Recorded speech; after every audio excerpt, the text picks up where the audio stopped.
We're here in Boston on the very waters where the Boston Tea Party happened. It happened right out here. And today we're going to be talking about mercantilism and the economic issues that surrounded Boston and New England and all the elements that led up to the cause for independence, the cause for the self-governing colonies to exert that on the nation and bring that about. So Emily's going to first start out. The word mercantilism might not sound as familiar to some, but it just refers to the economic system that was governing the people that lived here in New England as members of the colonies of England. So modern histories really characterize it inaccurately often. The people settling in American colonies out of Christian Europe were, again, covenantal to their core, as we've spoken about. So woven into the framework of monarchy and then colonial rule was this idea of mother countries supporting and commissioning people to settle in other places.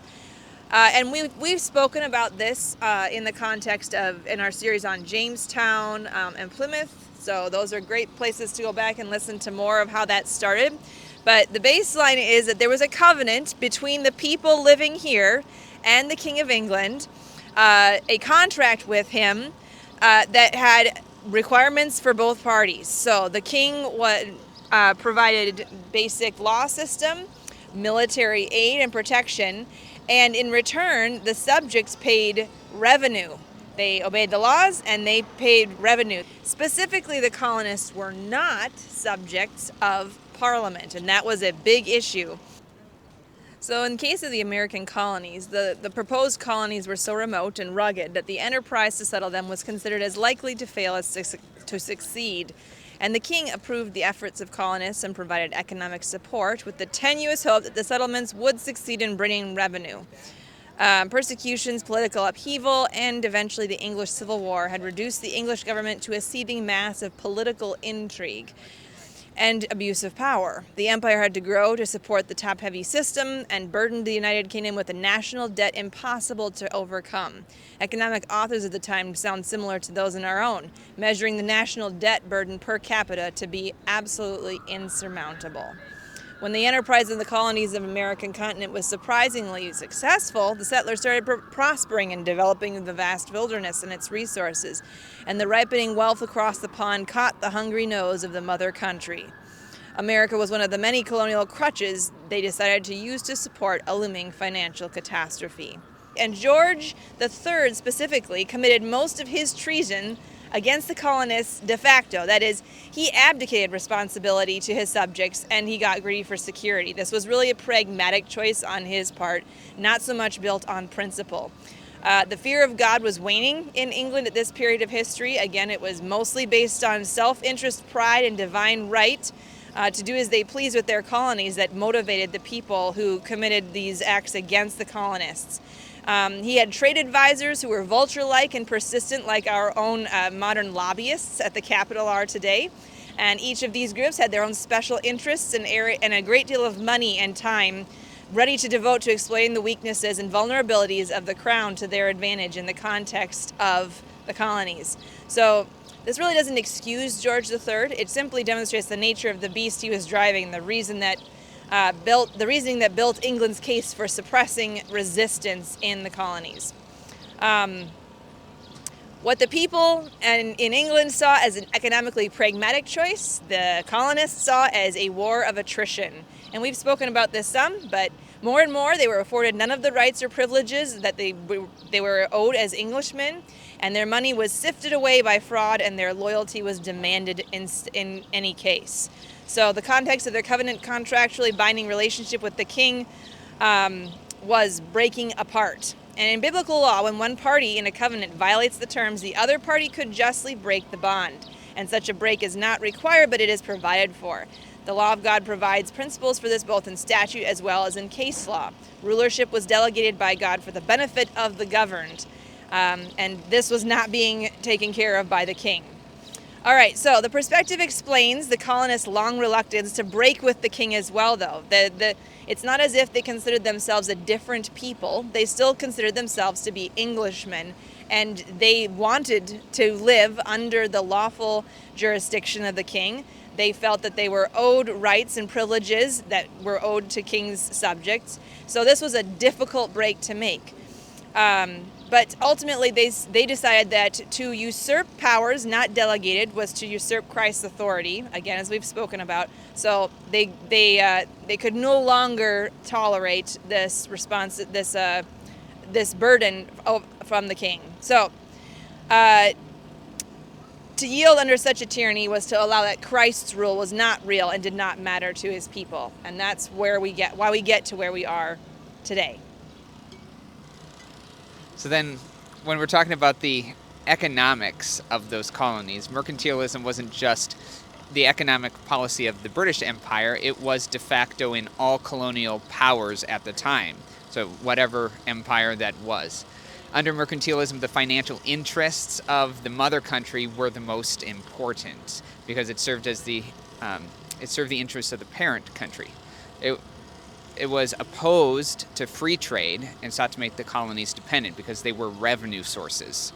They were putting all the financial backing into these enterprises. They wanted to reap all those financial pieces that came. But that limited the colonies and who they could trade with. The American colonies were seen as the producers of those raw materials, but they weren't allowed to manufacture goods. The raw materials had to be shipped back to Great Britain, where they were then manufactured into goods and then sold back to the colonies. And at that same time, the colonies weren't allowed to import goods from other countries or export their raw materials to other countries. So in this way, the mercantilism system operated as a monopoly. And this system was put in place very early in the colonial period. You had the Navigation Act of 1651, which mandated that goods could not be carried on English ships, only on English ships and colonial ships. And the Navigation Act then of 1660 required that colonial exports such as sugar, tobacco, cotton, and indigo, those could only be shipped to England or to other English colonies. Following that, you have the Navigation Act of 1663 requiring almost all European goods bound for the colonies to be shipped first to England. So that means everything that was coming from the other British colonies, Jamaica, from the Indies, everything had to be shipped first to England, unloaded, taxed, then put back on a ship and shipped over to the colonies. So with all these stipulations and additional taxes, it was cheaper to buy non-American goods, which resulted in a lack of demand for the English goods and thus a failure of American industry to thrive. So it threatened the economic future of the colonies, and it made them entirely dependent upon trade with Great Britain.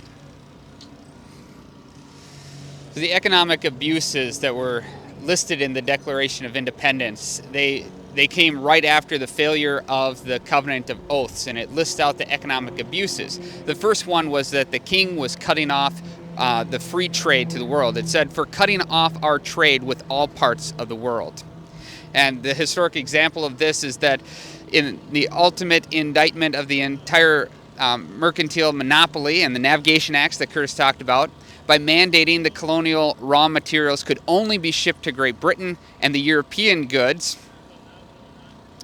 like the non-Madeira wines, manufactured goods, and tea, they could only come via the English ports. The Crown intentionally had choked off American industry. And this enforcement of these acts via the Royal Navy essentially blockaded the colonies from engaging in global commerce.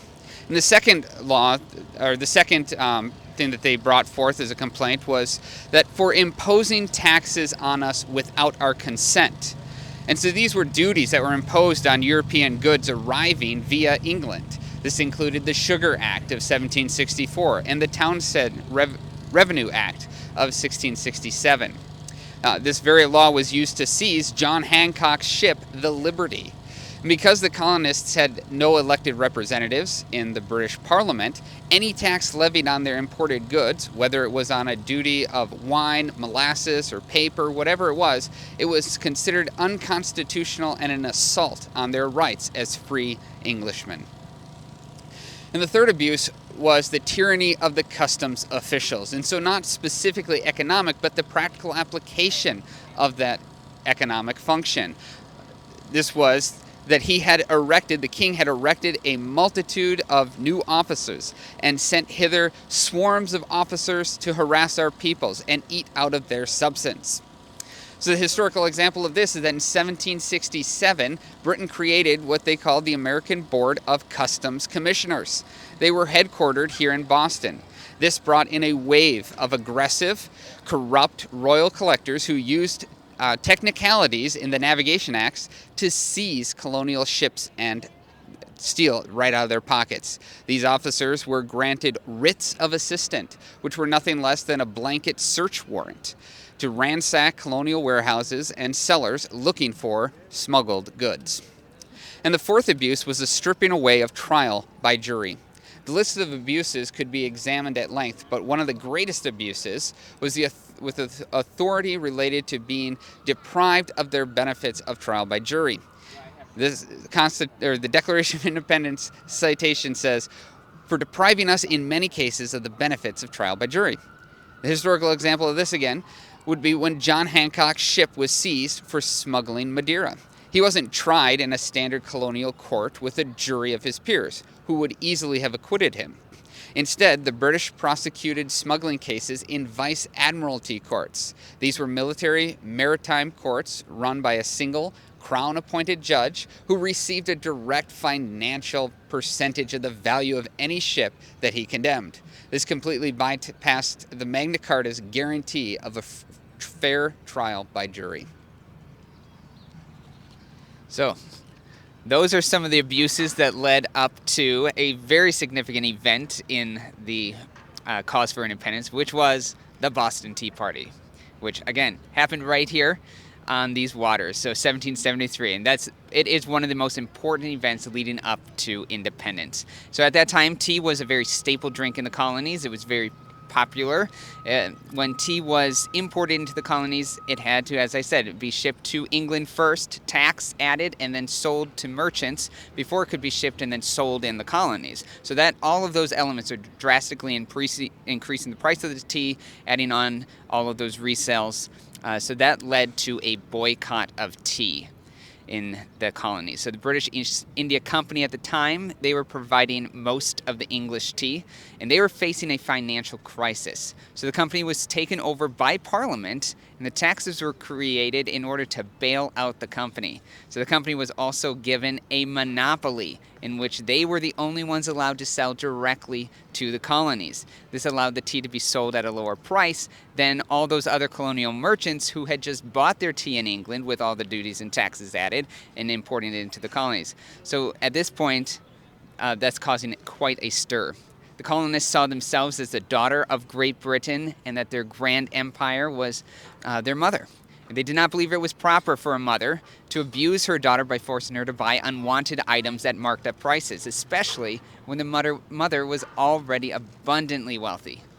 So the colonial leaders in Boston were empathetic that resistance to these unjust taxes was not only appropriate, but necessary.